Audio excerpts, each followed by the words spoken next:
I've heard 7 times. Somebody needs to see it 7 times. So 7 or 8, yeah. I don't believe it. I think you can send it out once or twice and you'll definitely get a response, but once they've seen it 7 or 8 times, say over the course of a year, that's when you're going to really see a big influx. Wow. Yeah, it can't just be one and done. I mean, you got to repetitively do it. Yeah. It's just one and done. You're only going to get the results from that one and done if that's it. There's one zip code we work in, it provides about 35% of our revenue. I mail to them 15 times a year. I don't want them to forget my name. So much of our revenue comes there. It's so close to our shop. It's just our best town. Do you use Service CEO? Is that what you use for Yeah, your we do. tracking results? Yeah. I mean, as far as, how'd you figure that? I mean, did you personally have some person go through all your zip codes that you do, like every single home, and say, okay, well, this home I make X amount of dollars off of in this zip code? Is that how you figure that out? Does that program that you have allow that? It allows it. You can pull, So you can pull like the data from the zip code, how much money? Yeah, you can pull a revenue report by zip code. Oh, wow. And just filter it and say, okay, these are my top 10 towns. Maybe I want to put more attention there. That's convenient. With your company size, are you able to, with Service CEO, you're able to limit the data for your employees so you know what they have restricted to? I mean, what they are able to view in the computer system? Yeah, but it doesn't really work so well. For example, everybody in the office can see what everybody else makes, which is no good. So we finally stopped using that feature of Service CEO and just put payroll all into QuickBooks because people were being sneaky and looking and getting irritated with each other. You don't need that. Questions? Anything else? So you're saying 14 cents for the saturation method, Right. but you've tried the quote-unquote demographic search, let's just call it that, basically. And that's, do you know, that's at 24 cents now, I believe? Is that? It depends. There's a couple different ways. You really need somebody that's a postal expert to break that down for you. Because if he sees like you're mailing more than X amount, they can shave a few cents off. But shave a few cents off a couple thousand pieces, that adds up, so it's worth it. Now, you said your printer, you basically have a printer in-house that prints out these resident Spartan, or how does that work? We use a guy locally that produces catalogs and things like that. So we basically export him where we want to mail these to via an Excel sheet. Okay. He takes them, runs them through, and then so it goes straight CSV format. Yeah, exactly. Yeah. And then basically right to him. Yep. Now that list you get from the post office, or is it just all your things say resident? Yeah, no list needed. That's the beauty of it. Okay, so all your things say resident basically. Yeah. And so one more. Where do the addresses come from? And then the post office puts the addresses on. Is that how? No, just because the post office has got 7,000 stops. You give them 7,000 cards. Okay. They just give one to everybody. They don't need the address. And all it says is resident on it, and then it's Sparta, New Jersey, or Yeah. resident Union, New Jersey, or resident Vernon, New Jersey. That's all. Exactly. Yeah. Do you bother buying mailing lists, or you just go straight by zip code? I do it all by zip code now. So you don't waste the money on the mailing list then? No, I used to, but I really wanted it to scale, and I wasn't able to do that. Right. Make it scale. Can you start off small with just zip codes, or will that immediately put you at 20,000 and plus?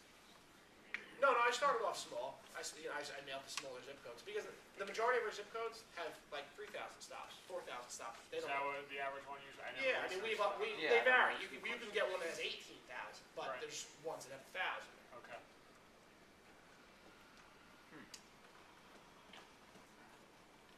But you're paying $150 per zip code for the permit, right? No, just one-time fee. Just $150 for the permit, yeah. And you can mail To be able to go wherever to any zip code. Yep. Anybody else? Anything? All right, well, if anybody has any further questions about how to do this in the future, by all means, feel free to drop me an email. If anybody is thinking about doing direct mail this year and you don't feel like creating your own piece, you're welcome to use one of these. We have them for sale on our website. You can get them 3 ways. One, you can just buy the template, edit it yourself, put your own information in it. For a few extra bucks, we can edit it for you and put your logo in it, change the colors for you, give you like 8 edit points, and then we can also send it print for you, and the print prices are less or the exact same as anything else you'll find online. Oh, so because that was my question before, like, this is a kick-ass flyer, how do I get it? Go to your website? Shopwindowcleaningresource.com on Monday. On the far side, it says WCR Print Services. Our 10 best mailers of all time are up there available for purchase with 3 different things. And like I said, we can edit it for you. But if I wanted to edit it, I would need Photoshop. You need Photoshop and you need some skills, yeah. But you guys could do it for a fee, or how? Yeah, we would edit for you for a small fee and then submit it to print for you. You pick the amount you want it printed, and it gets shipped And then you directly send to them us. all to my house, and then it's my. It's flawless. It goes, Sweet, must man. submit the file, it gets printed, and it goes right to you. And then where do you go after that, the post office with it? You'd go to the post office with it, and you don't even need to do that. You could use them as flyers as well. You can stick them in people's mailboxes if you're not ready to jump on the mailing bandwagon. Right.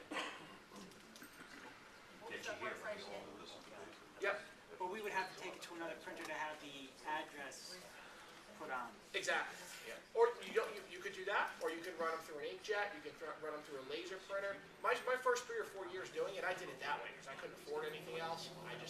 I did everything myself. I worked, 16 So how hours did a you get day. those addresses to print yourself on these, your zip code? You throw in a Word document, you size it the right way to the place where it's going to print. You put resident in the town you want to do it to, and you just run flyers through. And take the whole box to the...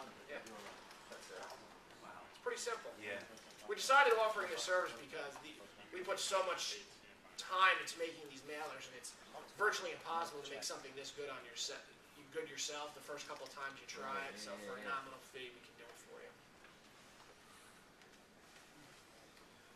With a small company, you were saying use these as like a flyer. Yeah. If you were to have your guys go out, they couldn't put them in the actual mailbox without postage on them, right? So would you have them put them in like the newspaper box, or go up to the house and actually put them in the door? What? You could do whatever. You could put them in a newspaper box. You can bring them to the door. You can hand them out. You can do whatever with them.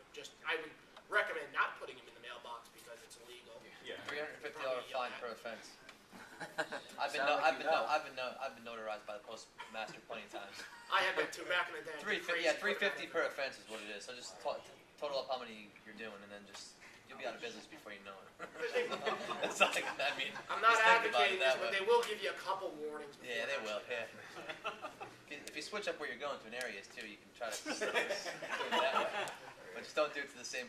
But there's easier ways to do it. Put it in a little mailbox. Right. Yeah, it's pretty easy. It's easy.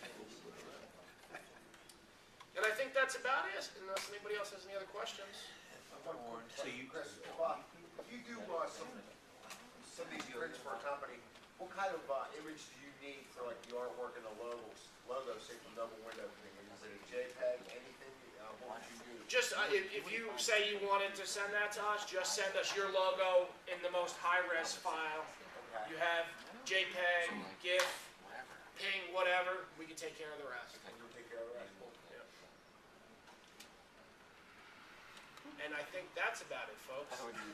I'll be milling around for the next couple hours. Any further questions, feel free to hit me up. Thanks, everybody. Have a great day. Thank you.